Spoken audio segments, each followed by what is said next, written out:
Everyone, welcome to the first last call for adventure. I gotta get used to saying that because I kind of want to say something else. Q&A here for patrons. Q&A number 1. These most likely will be done on the first / maybe last day of every month. Kind of, the first couple of days. We're not going to be too rigid, strict with the schedule. We'll stream them live. They'll be available for patrons only as a VOD. So most likely the beginning of this VOD here on Twitch will be chopped off. It's just going to be me today. In the future, I might be grabbing some guests, some cast members, kind of talking through that. But I felt like it made sense for this first one to kind of, a lot of the questions are going to be, I'm sure, business related and the direction of kind of the Patreon of the show and all that stuff. So I didn't really think it made sense to bring, for example, a Jesse Cox in here and ask Jesse, for his thoughts on how the company's being run, etc. Anyways, that's what we got going on. We'll get to the questions first from patrons, and then I'll get to questions from the chat. Before we even get to the questions, I do want to say thank you to everyone who pledged. And I'll give a little bit of transparency to, I had a post last night. I was kind of monitoring it yesterday with the actual amount of people supporting and pledging and all that stuff. It was rather low, a lot lower than my estimations, which, to be honest, are kind of, we didn't know how well this was going to do or how poorly this was all going to go, especially not launching the Patreon with the show and launching the show 48 hours after the fact. So a lot of the numbers are still early. We're obviously expecting once the show airs tomorrow, that'll be the biggest bump in kind of support with the VOD being behind a $5 paywall for the first 24 hours, et cetera, et cetera, et cetera. So yesterday, when I made the comment or the tweet that the support was lower and I was kind of panicking last night, it was telling me that we had around 150, 120 patrons, which is obviously, when the last time we did this, we had around 10,000 when we launched. And granted, there's a lot of reasons for that with a lower entry tier and all that type of stuff. But yeah, it was kind of low. And so I was, figuring out different things and talking with people. And I stumbled upon the idea that on our Patreon, we have a special button, thanks to our creator manager at Patreon, who gave us this idea for the annual support, annual subscription, whatever, annual pledge. And I think it's 10% right now off for a year.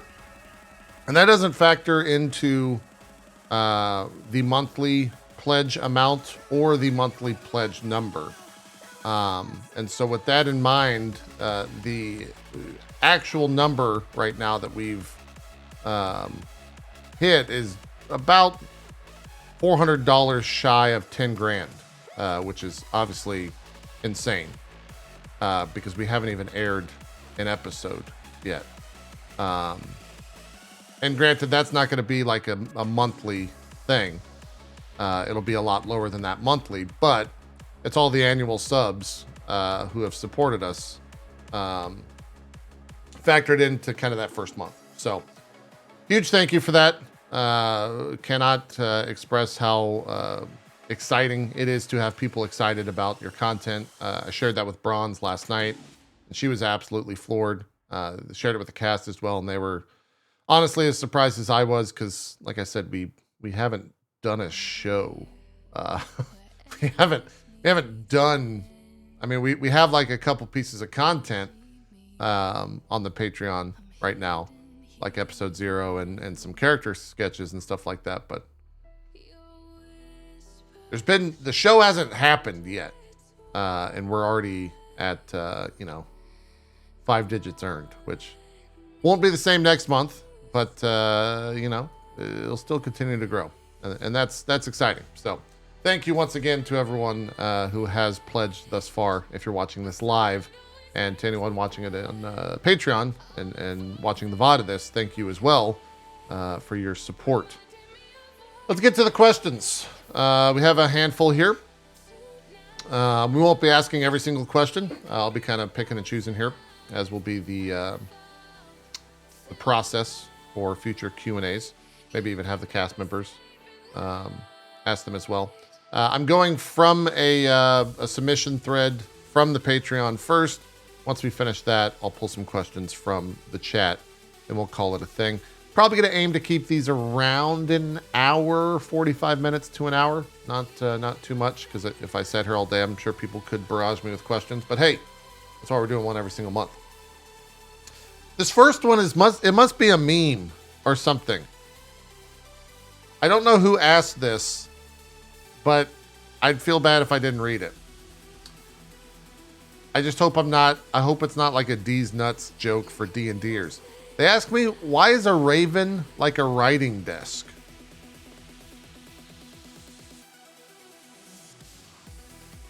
But then didn't provide an answer.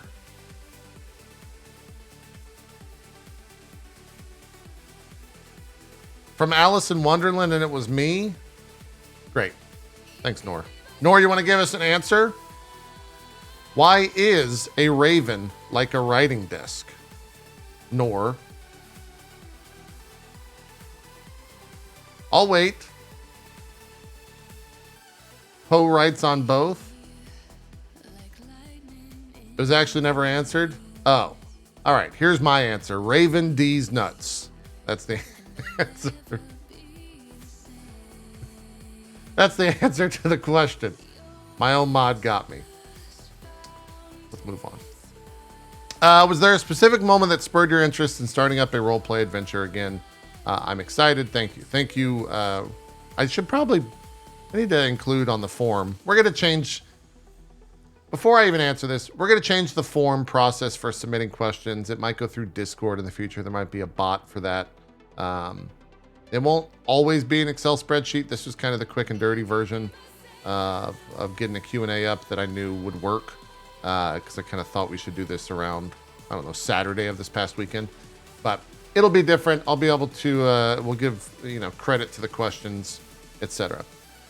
Anyways, question is, was there a specific moment that spurred your interest in starting up a roleplay adventure? Again, I'm excited. Thank you for your excitement. Was there a specific moment? I wouldn't say there was a specific moment. There was always this idea of like, should we do this again? Is this something that we should dive into? I haven't really, I haven't played apart from our one shot that we did with Slayer Society myself, D&D since like 2018, I guess, is when that all happened. That seems too long though. Has it really been 4 years? Yeah, so there wasn't really anything specific that spurred the interest of myself and kind of wanting to get through all of this and starting all of this stuff. But I did enjoy Slayer Society, the one shot that we did. That wasn't necessarily, I'm getting ahead of myself when answering questions about it. So no, I don't think there is a specific interest in starting up roleplay adventure again. I think it's just, I looked at, I kind of tweeted about it where a couple months back, it was during September when I took time off. I had the question of like, do I want to keep doing what I'm doing? Is this really working? Is there something else that would work? And the idea of like, hey, D&D worked, right? Like D&D in a lot of ways got the channel to where it is at this point. And nothing else has ultimately. So maybe you should start doing that again. And talked with some friends, some people that are already on the show. I said, yeah, let's do it. Let's dive back in. So that's why we're here. Next question. How many crews are there going to be? Great question. We don't have a set number of crews in mind. I will say that we have kind of a general time frame for the crews and how long we plan for them to stick around. With this first crew, we'll be going till the end of the year. We most likely will be taking off a like holiday break around, I would think, between Christmas the 25th and New Year's. Most likely will be kind of an off week, but we should be running every single week up until then. And that's about, I want to say, 6 episodes between now and the end of the year. And then in January, we'll start up with Crew 2, which we don't have plans or an idea on who that is yet. But luckily, we have a cast to pull from, which we announced yesterday. You can find the full cast, lastcallforadventure.com. And then we're kind of thinking, 3 to 5 weeks per crew, about once a month-ish. In between every kind of crew shift, there will be a week break. That's to give Bronze time to kind of prepare for the next campaign, as well as to film episode 0 for those crews. And, there's no rules for who will carry on from crew to crew. We will kind of always have a connective thread, I think, between the crews. So you might see one of the members stick around. I will say I won't be there for Crew 2. I'll be producing it, but I won't be playing in Crew 2. But, maybe Crew 3. Maybe I will. Maybe not. We'll see. We'll just have to see how it goes. The idea is to be live every single Wednesday unless we state otherwise. The biggest struggle, I think, with doing shows like this, and really any show, is if someone is missing or someone can't make the show, we have to cancel the show. The goal this time around is that if someone is missing, we can have someone jump in. Bronze has mechanics built into the world so that people can just jump in and jump out as well after that episode. So that's the goal with that. I would say, if you want a number annually, 12 sounds good-ish. But we might not hit that number. And we might be more. We might have more than that. It really just depends. Depends on how everything goes. We're going to be pretty fluid with that aspect of it. But the goal is, at least for me, about 46 shows a year, I would think. Well, actually, no, that number's off. It would be about 42 shows a year. If there's 52 weeks in a year, we take 12 off. Maybe a couple more. 40. Let's go with that. That seems like a good number. We'll see if we hit that. We'll revisit 6 months down the line, 3 months down the line, and kind of react accordingly. Thank you for the question. Next question. Do you have plans to allow the community to be involved or able to interact with the games/world directly? Do we have plans for that? Yes. Do we have plans for when we are going to launch that and or talk about that? No. We launched a little bit light in terms of everything because we just wanted to get the show right? We wanted to, 1, get the show right, and 2, make sure that it was, making sense, that everyone, it was profitable, that we were doing things that we wanted to do, etc. And I think we've kind of answered a lot of that. Granted, we'll see what happens tomorrow. Everyone seems excited on the cast, and I'm excited for the cast, and Bronze is very excited for the show. And so I think once we kind of get all that stuff launched and we can kind of, make it to 2023, then we can kind of start talking about, some of the bigger plans we have, even outside of interaction from the community, impacting the game and all that. I will say I think there's a very fine line that exists for that type of content, where you can very easily, on one side of things, like skew into, well, the community's running the game at this point, and it's not fun for the players. And I think it can also skew the other way, where it's such a light touch that the community doesn't care and they're not involved. So we do have plans for that. Nothing to share right now, but it's definitely something going into this that we kind of have I would say, a fairly robust idea of how we want to involve people. And when we're ready and when we're able to kind of talk about that and all that stuff, we'll definitely let you guys know.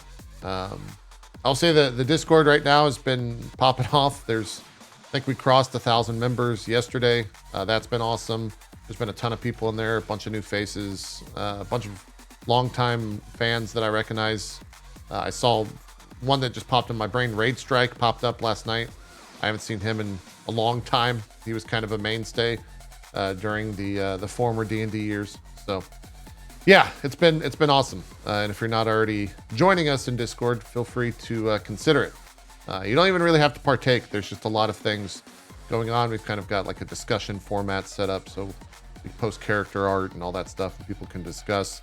We already had our first debunked myth within the Discord. One of the mods is pointing out to me. So it's been fun. And if we do any community involvement for the show, it will 99% most likely come through the Discord. So that's what we got there. Let's move on to the next question. Sorry, I'm reading through it. I need a little bit of grammar edit here. How does it feel to get back in the saddle for more D&D adventures? Is there any apprehension about the return, or are you just as excited as us? Can't wait to see what these adventures bring. I can't either. Is there apprehension about the return? I wouldn't say apprehension about the return.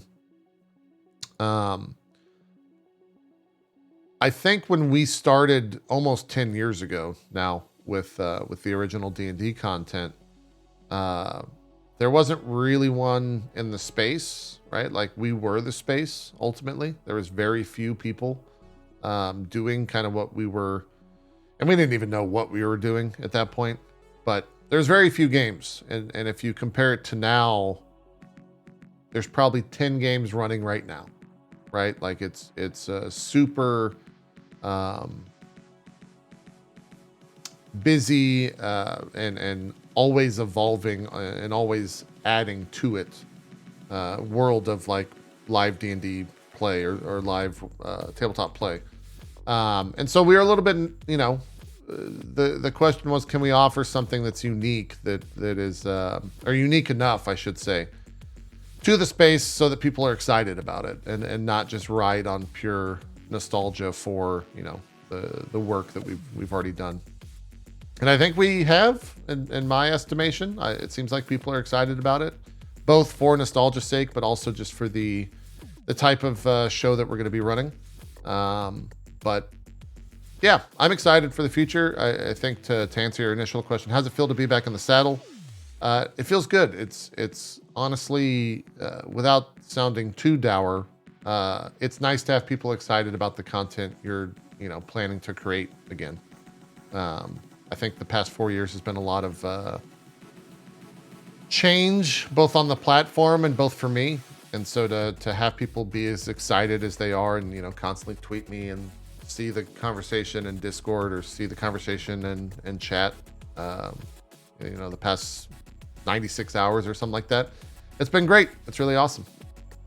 So I'm enjoying that aspect a lot, even if my stoicism doesn't exude said happiness or excitement. It's there, trust me.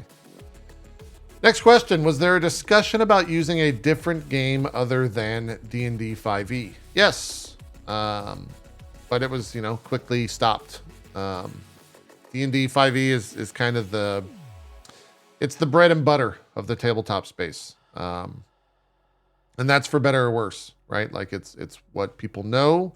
I think if you compare, you know, the knowledge of the average tabletop viewer to when we started, it's night and day.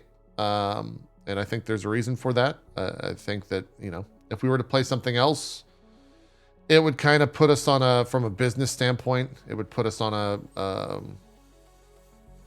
further back than we wanted to be. And so we're starting with 5e. And that's kind of where we plan to stick with. I don't see any plans in the future for us changing that. Also, Bronze is, you know, played 5e and I don't know how many campaigns. She's in too many, to be honest. And she's run too many at this point. But that's kind of her bread and butter. She knows the system very, very well. So the second part of the question, are the plans to swap to D&D 1 later on once there's more stable release cycle? We answered this in the FAQ, and I would say if you have any questions, go check out the FAQ over at lastcallforadventure.com. You can just click the link down below or scroll the way to the bottom. But we have no plans right now to swap to D&D 1 at the moment. I think, much like the rest of the industry and community, we'll be keeping an eye on it. Bronze has obviously had some thoughts on it, and I think she's talked about it on her channel already. And if the community moves towards that and there's a pretty big shift, then yeah, I would think that we'll be right behind said shift. But for now, we'll be focusing on 5th edition and kind of keeping an eye on D&D 1. For those not aware, D&D 1 is Wizards of the Coast, the creators of D&D. It's their like next thing. It used to be called D&D Next, funny enough, and now it's called D&D 1. They're trying to kind of bring everything together, essentially. It's pretty early going. They do have some announced changes, I think mostly to races, but we'll be using 5e and keeping an eye on all that stuff. Maybe run some some one shots down the road. Not anytime soon. I'm getting ahead of myself. There is a question about that. I'll talk about one shot soon. Are you using any safety tools at your table? Yes, I went and asked Bronze this last night just for clarifications. It was one of the earlier questions that me and Bronze kind of answered in the planning of all this. But I wanted to get the name correct and also have her kind of speak on this since she's running the game and is operating the table from the DM's chair. Bronze's response was that she will keep her Discord open, and everyone on the show is in a Discord with easy access to Bronze. So if there's anything that needs to be said privately between the DM and a player, that line of communication will be open. And Bronze also said that we'll be using the X card system. And I think between now and then, and we've talked about that as well with the cast already, but I think she'll be giving kind of the full details before the game tomorrow on how that system works. I think it's a fairly well-known system as well, so you can easily Google search it if you're at all curious for your own games or just curious what we're going to be utilizing for the safety tools for Last Call for Adventure. Next question. What inspired the name Last Call for Adventure? The name actually came about in May.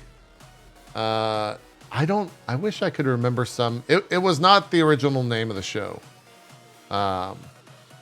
We had some really bad names. And the other thing is everyone's done a name in the D&D space.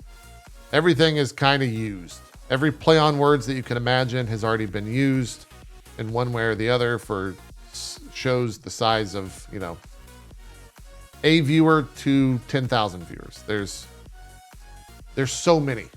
You wouldn't even believe how many podcasts there are out there. And so it was honestly pretty tough to figure out a name. I don't even know what spurred the idea for Last Call for Adventure. I do know it was me and Bronze sitting in a Discord call for about 2.5 hours, just coming up with the stupidest names. And we were kind of at the end of our stupid names. We had like 3 or 4 that we were going to figure out. I don't remember what they were at this time. Maybe Bronze does. I just was back in May. And I've been... Last Call for Adventure has been the name for so long that I forgot what came before that. But I remember Jesse joined the call, and we were going back and forth for about another hour. And I don't know what prompted Last Call. I mean, there's a reason for it in the narrative of the game. The Last Call is a bar/tavern that exists in the city where the show will be taking place. It's kind of a play on word. This is the last call for adventure.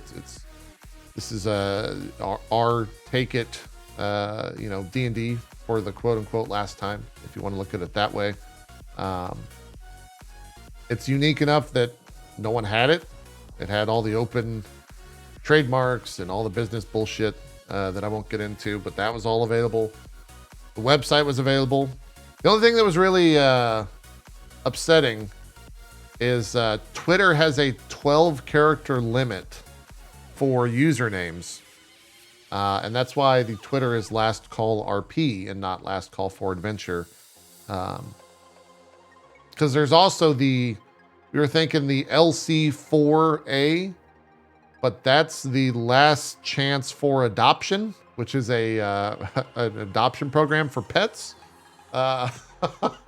So yeah, there's a lot of like LCFA, I think is also taken. I don't know what it stands for, but I think that's a taken account. That was the one where you're just kind of like, yeah, I guess we'll just do last call RP. That makes sense. But everything else was available. So yeah, that's kind of the business answer and the real answer for it. But I like the name. It's a fun name.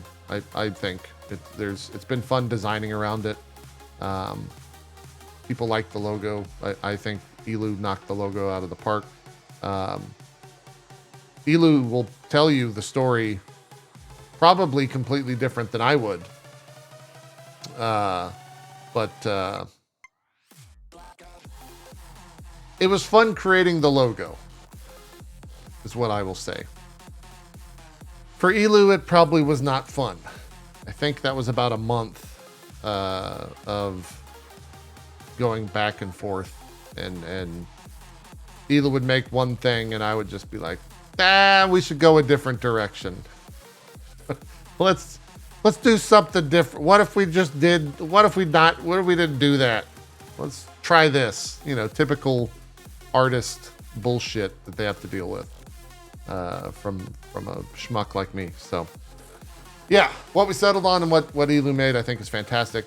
And even the art itself does have like implications with the world.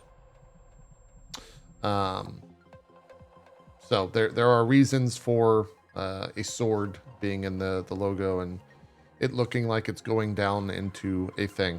Hopefully after tomorrow that'll make a little bit more sense.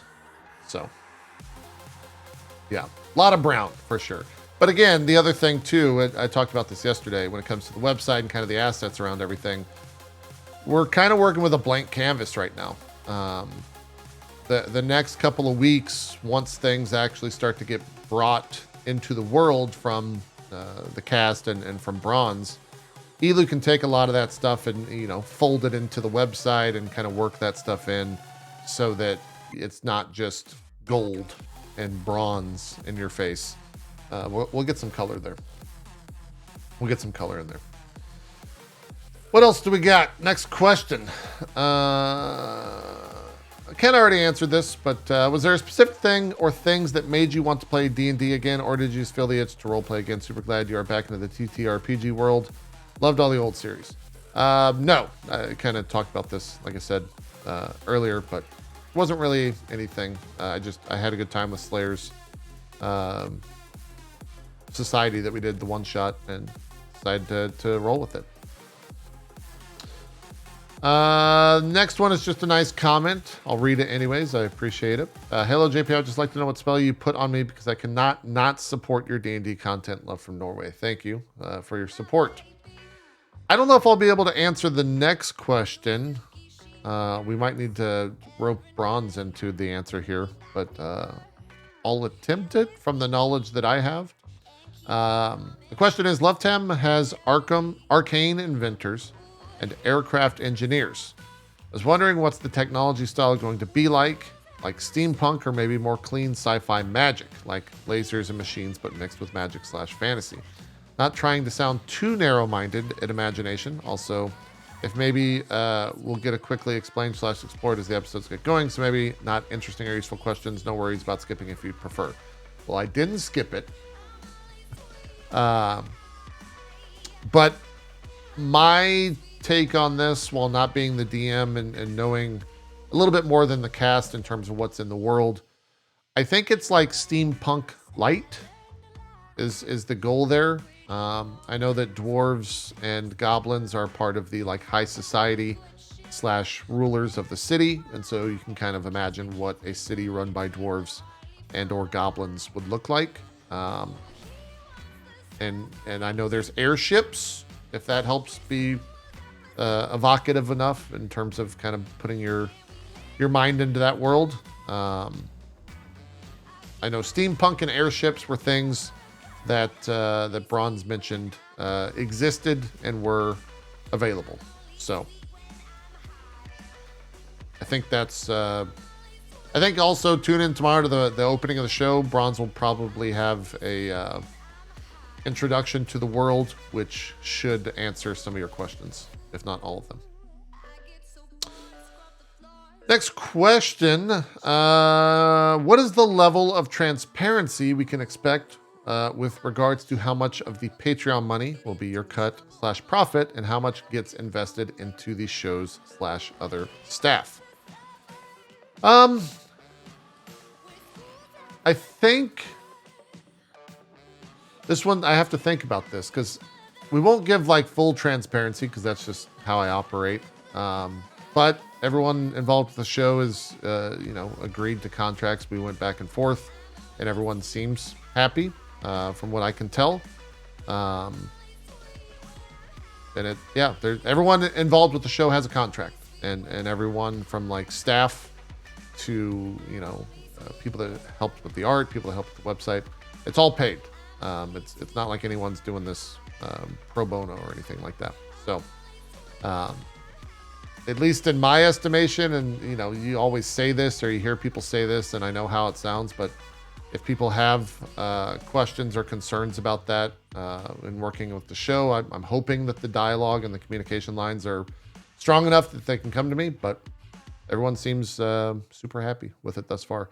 I mentioned at the beginning of the show, or the beginning of the stream, I don't know if I mentioned in the beginning of the recording, yesterday while we were kind of launching, I was keeping an eye on the general support that I could see and witness. And we were sitting around, I think yesterday at like 4 or 5 p.m., about an hour or so after launch, we had like 30 patrons at that point, which not anywhere in line with what we were expecting. Unbeknownst to me, the annual membership that exists right now for Last Call for Adventure and for a handful of other Patreons that exist is kind of a special, unique thing that our creator manager gave us from Patreon itself, from the company. And a lot of people are utilizing that. And when I say a lot of people, last night when I looked at the count right before sleeping, I saw that it was like 240 patrons, obviously a lot lower than what we were anticipating. What's up, Molly? And then when I went and looked at the overall earnings that I could withdraw, which I won't do until probably the first of the month, we were just shy of, I think, like 8 or 9 grand. This morning we're just shy. We might have actually. I refresh. Oh yeah, okay. We broke 10,000 with the total earnings, and we haven't done a show yet. So that's phenomenal. That's insane. Didn't expect that, but that's the majority of the annual earnings. Buddy, what can I help you with? I can't do anything right now. That's insane, and that number's been shared both with you guys as well as the cast and Bronze. So, yeah, I think that's about the level of transparency, which in my mind is a lot. Like that's the window's damn near see-through at that point. But yeah, hopefully that answers your question. Next question. Whose brainchild was it to create and organize this new tabletop RPG? I guess it was mine. I kind of went to Bronze and went to all the casts. Bronze was very clear with the idea of like, I want a DM and that's it. Right? Like I want a DM. And so I kind of, respectful of that and said, great, I'll handle everything else. And luckily I did have kind of the people in place, to help manage that from, moderators in Discord, which are absolutely killing it, to, graphic artists and developers and all that stuff. And, that's kind of my bread and butter. That's what I've been doing for 12 years or so to begin with. So it's kind of a nice relationship where Bronze can focus purely on the game, doesn't have to deal with any of the Ollie, Jesus. Any of the business aspects of it, and can just run her game. And I can kind of handle everything else, which is awesome. As well as, working with her to make sure any decision we make on the show, about the show in terms of promoting the show, I run by her first. It's definitely a let's go with co-owned business, right? Like we're very aware of one another, and want the go ahead before we move forward with anything like that. So next question. I think we got one more. Patrons, if you want to submit to this, I'll keep an eye on it, and then we'll kind of go into the chat. Are there any current plans to have other DMs running any other games in the world Bronze is presenting? And is the world totally of Bronze's creation? Yes, the world is totally of Bronze's creation, and we have no idea. I will say from now until the end of the year, it will be Bronze running the show, in terms of the only show. What's in the future? I don't know. I would imagine it would most likely just be Bronze, but I would think if the support continues ramping up as it has been the past 36 hours, we might be able to do other things. One of the FAQ questions that I knew we would be getting is, do you plan on doing merchandise? Do you plan on doing a one-shot? Do you plan on doing live shows? We don't know. That right now, the plan is to focus on the weekly show and make that show the best possible show we can. And when it comes to everything else, we'll take a look. That's kind of how we're approaching everything with this. Starting as focused as we can without overextending ourselves. I think one of the things that we didn't do properly the last time around was we expanded everything, right? Like we did everything. We were doing animations, we were doing live shows, we were doing one shots, we were running at peak like 4 to 5 shows a month. 4 to 5 shows a week. And that was just too much, both for my mental capacity as well as everyone else on the show. And those funds were stretched pretty slim. And so, we're going to take it a lot slower this time around to make sure we're doing everything properly before we add things to that. So a bigger answer, I think, to the question of will there be other DMs running games in the world Bronze is presenting, but hopefully it answers some questions that people might have otherwise. So at present time, no. And I would say for the foreseeable future, no. Bronze is running her world and her world alone, as well as all the other things that Bronze is doing, which is a lot within the space. If you aren't watching that or weren't aware, Bronze writes for Critical Role. She runs a handful of other shows herself. She does a bunch of special shows where they go and film an entire season of something in LA, and then that gets, chopped up and put into other things. There's a lot. She's very busy. So you can go and watch that if you want to see how Bronze handles herself in that world. One other question just got submitted.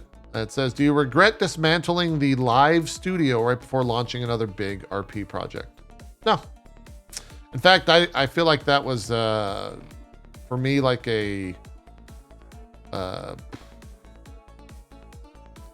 mental barricade that I had to do.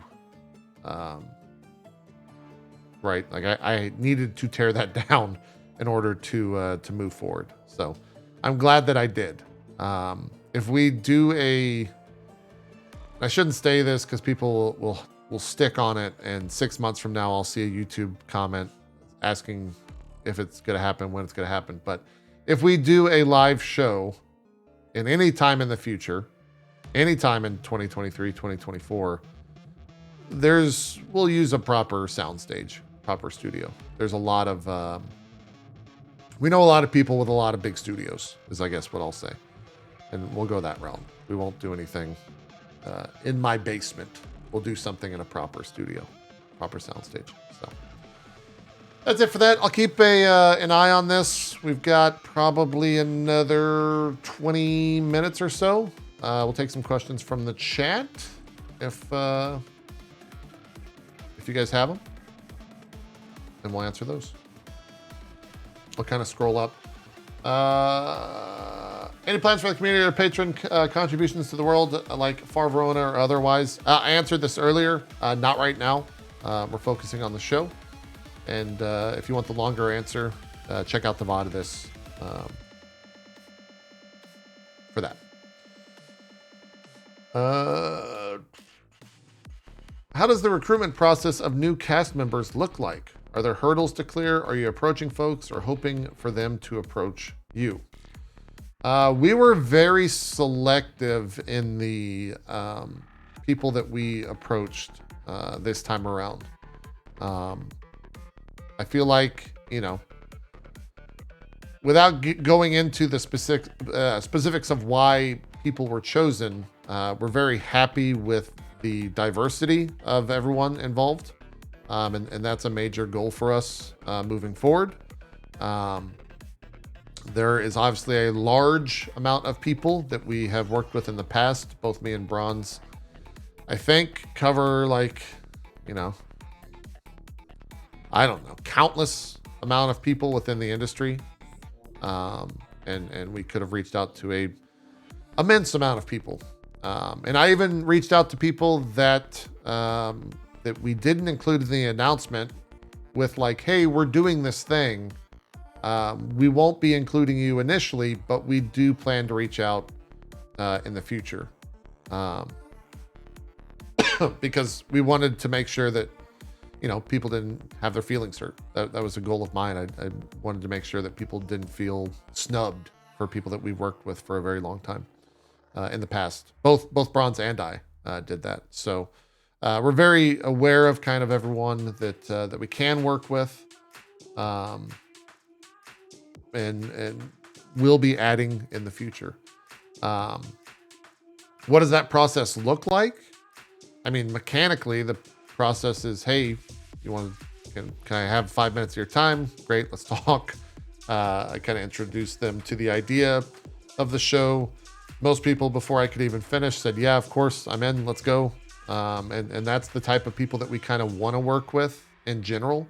I think this first group, I said as such in episode 0, but the first group that we're utilizing is, they don't have the hurdle for the most part of kind of learning D&D and kind of utilizing D&D. They've played before. They're kind of aware of the process. They kind of know what to expect. They have good chemistry. And I think most importantly, Bronze was very adamant, and they can kind of help. I hate this song. They can kind of help create the world, right? Like they're world builders, and they're role-playing thing. They have created worlds. They have impressed upon their ideas in the past 2 worlds that we have seen. So that's why the people that we're working with are in the first crew. That will start to be less important as we go on, but we want to build out this world. We want to build out the lore of it all, because that's important, right? You want people to grasp onto the world and have cool things to think about, both from a fan art side of things and just like what's next for future people in the world. What is the landscape that's been laid out for folks? What's possible?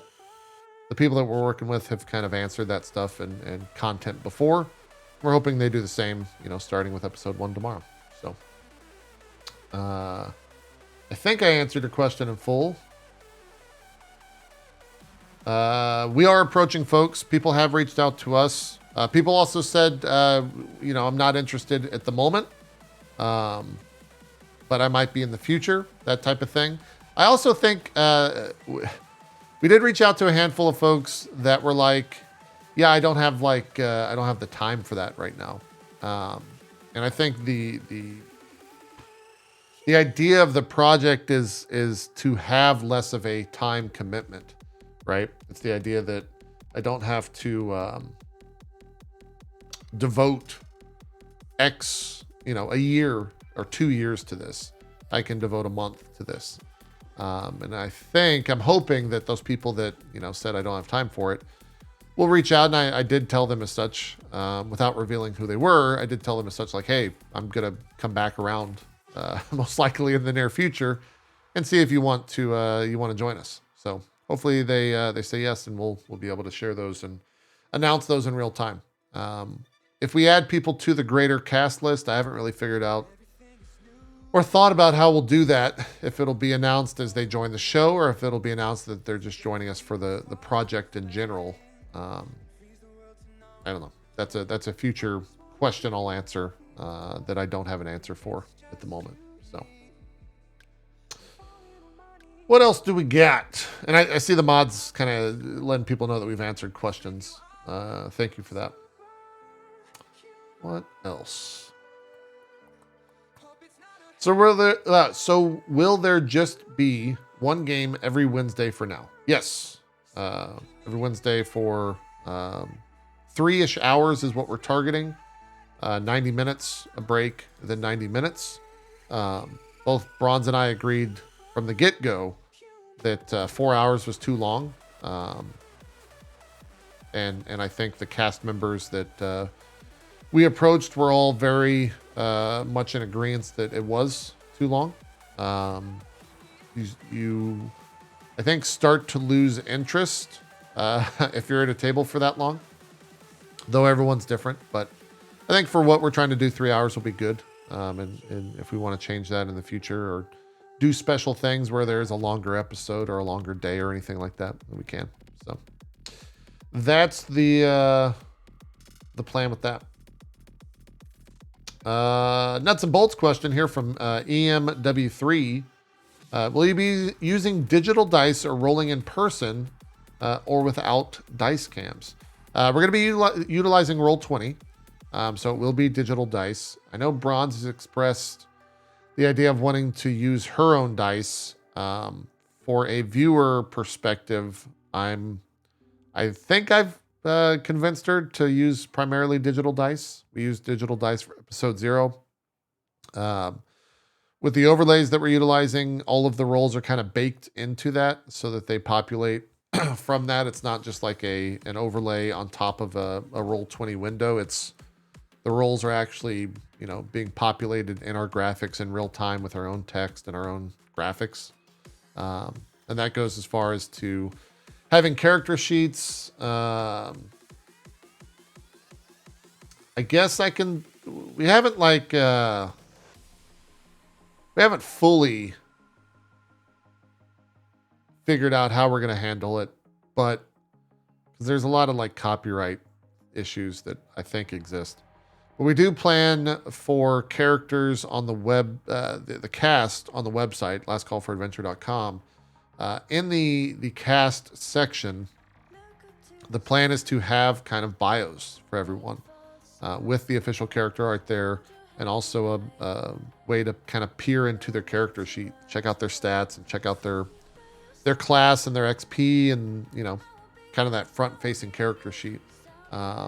We're not exactly there yet, but it is something we want to add to the idea of having a website and having people go and visit that as kind of a resource, as well as some sort of relationship tree. If you've played a JRPG or something that has a relationship tree, we want to try and utilize something like that. A lofty endeavor. I don't know when we'll get it done. Eventually, I got to give Elu a break. He's worked nonstop for about a month now, and even before that, maybe even 2 months. So we'll see. We'll get there. We've got plans for all that stuff. We'll just kind of get to it as we can. Another patron question from a production POV: has anything changed in terms of software/hardware for how you're producing shows since or prior to shows you've produced in the past? And will you do a behind the scenes video at some point showing the whole process setup, or is there too much? Yeah, sure. We can do that as like behind the scenes video. I don't mind. I'll wait until we're a couple episodes in. It's pretty much the same. I mean, we're utilizing a call program called vMix now, which we've used for 4 or 5 years. We used it in the past as well. Everything else is done through kind of overlays and tools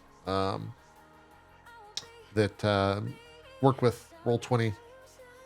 I don't know. I look at it as not very interesting things, but yeah, we can do a behind the scenes video. Hold me to that. Whoever asked the question, I'll ping me in Discord about it as I don't do it, and I'll eventually record something, in a couple weeks time. We'll add to that content on the Patreon. What else? Will there be a historical wiki type page for things that happen each week, says Bacon Pac-Man. Not sure. We don't have any plans yet. I'm sure community members will do something along those lines themselves.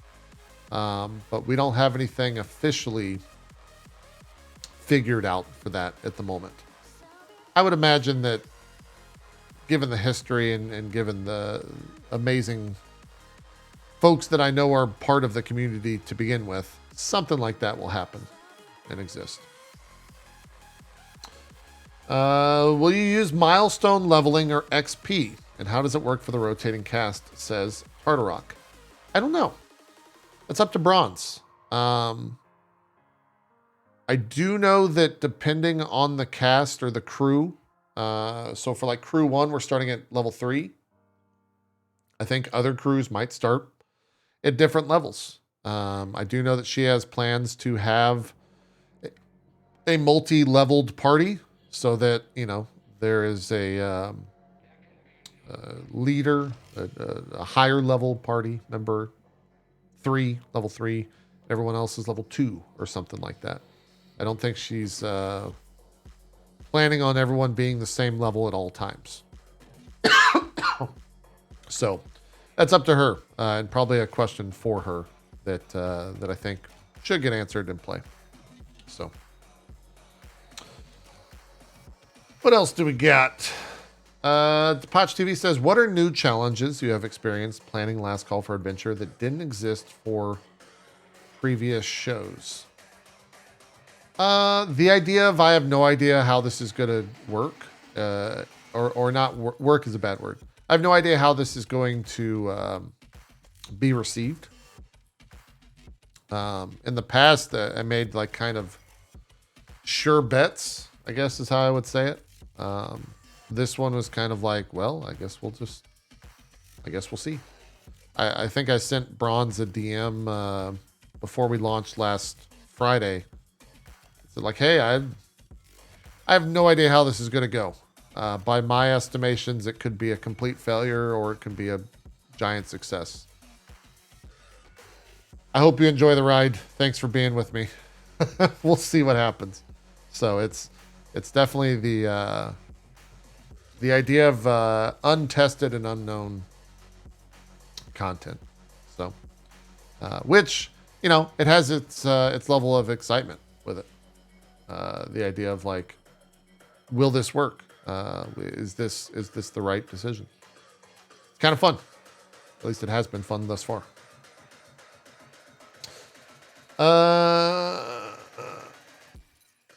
Walford Dealer was taken says, are there specific alignments in mind for the characters to take? Like, is everyone generally good, or is there also a possibility for an evil crew?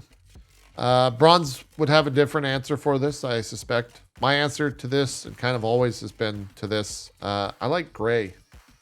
I don't think everyone is inherently good or everyone is inherently evil. I think there's a gray in kind of everyone. And that goes both from an RP perspective and just in life. And so I enjoy characters that, have motivations.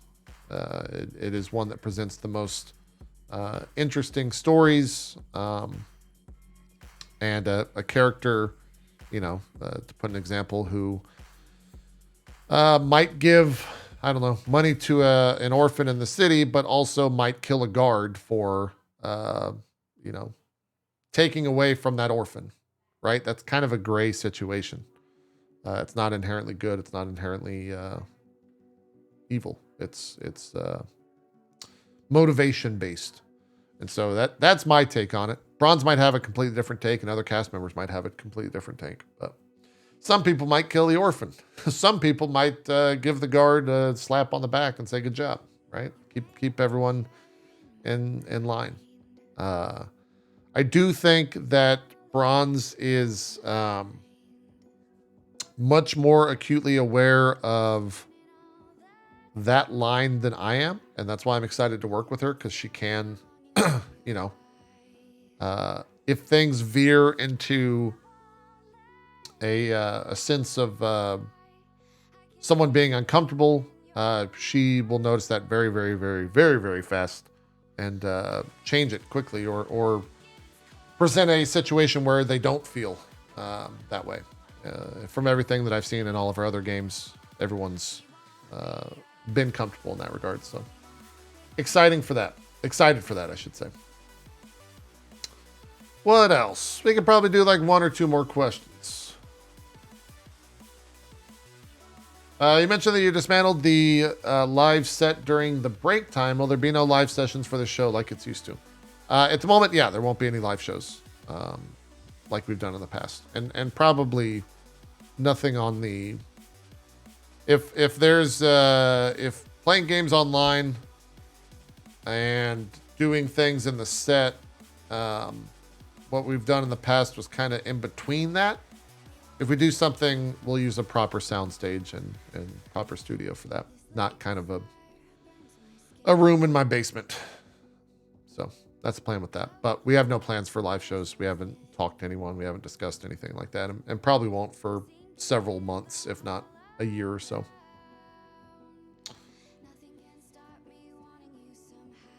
Here's a fun question. Depatch TV said, if you could have any long shot dream cast member to join the cast, who would it be? I don't know.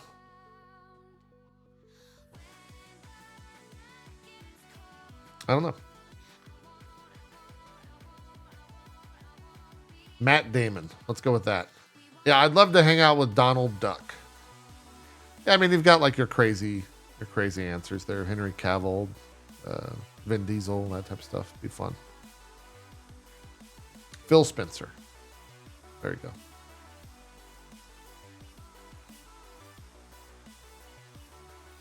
Mark Cerny. Keanu Reeves. Let's go with all that. Yeah. We do have like a lot of aspirations of people that we want to have on.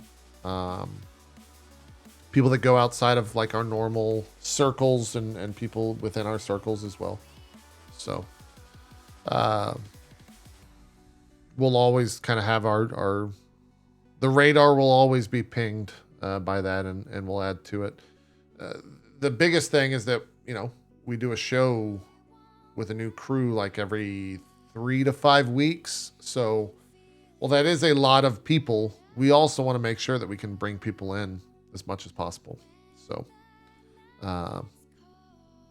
we don't want to overexpand and have 30 people on our cast list and then work with, 15 of those people, right? And that's it for an entire year. We're going to try to bring everyone kind of into the fold before we start kind of going and adding everyone in. You mentioned in episode Doom Too Soon says, you mentioned in episode 0 that this was a more fun, less power game show. But if a cast member dies in character, how would that be handled with the shorter shows? I don't know. We haven't gotten to that yet. I feel like we'll deal with that in time. We'll see. So there will be multiple crews running at the same time. No, we're going to try to, there will always be like the core crew, and then people can kind of always fill the gaps if someone has to miss a week. We'll try to have 4 people at all table spots. That might expand to 5. That might go as low as 3. But 4 is kind of the golden number for us, plus the DM. So 5 total.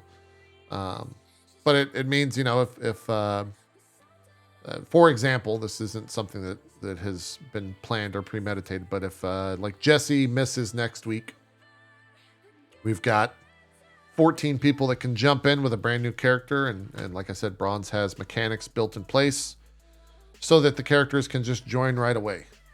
And there won't be the awkward like, oh, well, where are you? Why are you here? What are your goals? Right? Like the characters will have in-place story purposes for them joining on a whim and leaving on a whim at the end of the episode. And we'll see how that goes. We'll adjust accordingly. That's just now eclipsing an hour, so I think we'll wrap the Q&A there. I didn't bring water to this like an idiot, so my voice is already pretty rough. I think that's it. Thank you guys. Just in this alone, the Patreon's already grown, so I'm excited as more and more people join us. Excited for episode 1 tomorrow. We should be posting official art of all the characters a little bit later today. I think we'll let the character or the players post that on their own Twitters, and then follow up on kind of the official Twitter, twitter.com/lastcallrp. I mentioned this yesterday and kind of everywhere. None of the content will show up on youtube.com/itmejp. It will all be on youtube.com/@lastcallforadventure. So make sure you're subscribed over there. Appreciate those that already are. I think we have a VOD on the YouTube, and we're 400 members shy of 4,000 subscribers, which for not having the show out yet, pretty happy with that number. In terms of the actual, I will say this, in terms of how we're going to stream it, the show will always be live on this channel, but it will also be live on everyone else's channel that's on the show. So for tomorrow, it'll be live on mine, Bronze, Ann's, Jesse, and Max's, Gassy Mexican's channel. And that will always be the case for whoever is on the show. We will be streaming it on their channels. The idea with that is not only do we get to bring everyone's audience into kind of the show, but most of the people that we're working with have hours streamed per month that they need to hit. And so it's less of a commitment when they don't lose, 12 hours a month every Wednesday. They can continue kind of accruing hours for said contracts. So that's how we're planning with that. None of the VODs will be stored on anyone's Twitch channel as well. They will always exist on youtube.com at Last Call for Adventure. You have to include the @ when you go to that link now. For whatever reason, that's how YouTube's working. That's where the VODs will always exist. Patrons will get 24-hour early access. In case you weren't already aware, this is all on the FAQ if you want to read it rather than hear me bumble through it. Episode will air 1 p.m. Eastern on Wednesdays. As soon as the episode goes offline, we'll get it uploaded as fast as possible for patrons. That'll be up most likely 30 minutes to an hour after the episode airs, both in VOD and MP3. Once that airs and exists for 24 hours, then on Thursdays at 1 p.m. Eastern, that'll push out to the greater world for free with ads enabled on it, both ads on the video as well as ads on the MP3, which is a new thing, which I don't know if we'll land tomorrow, simply because of a bunch of random bullshit that I'm not going to get into with banks and credit cards and company formations and all that shit. But it is new for us that the MP3s will be monetized for the first time. In the past, none of our MP3s will be monetized. We're trying it out this time around with ads. They will have, I don't know what the ads will be off the top of my head. I have not seen said ads. We might have some ads that are read by me. We might have just some generic ads. We'll most likely put them in pre-rolls, mid-rolls, and then one at the end. kind of see how it goes, test the waters. But yeah, we're gonna try and monetize it. That's the first time we've done that. So a new thing for me. And if you don't want those ads, you can, drop a $5 pledge on Patreon, and you don't get any of those. And you can just grab the MP3. So that's the goal. We'll keep an eye on it, and we'll see how it goes from there. That's it. Thanks for watching the Q&A. If you want to watch the VOD of this, it'll be up later today over on Patreon. I'll be streaming, but I'll try to get it posted while we're live. So that's that. Thanks for your support. I hope you're excited for the show. We'll see you tomorrow, 1 p.m. Eastern.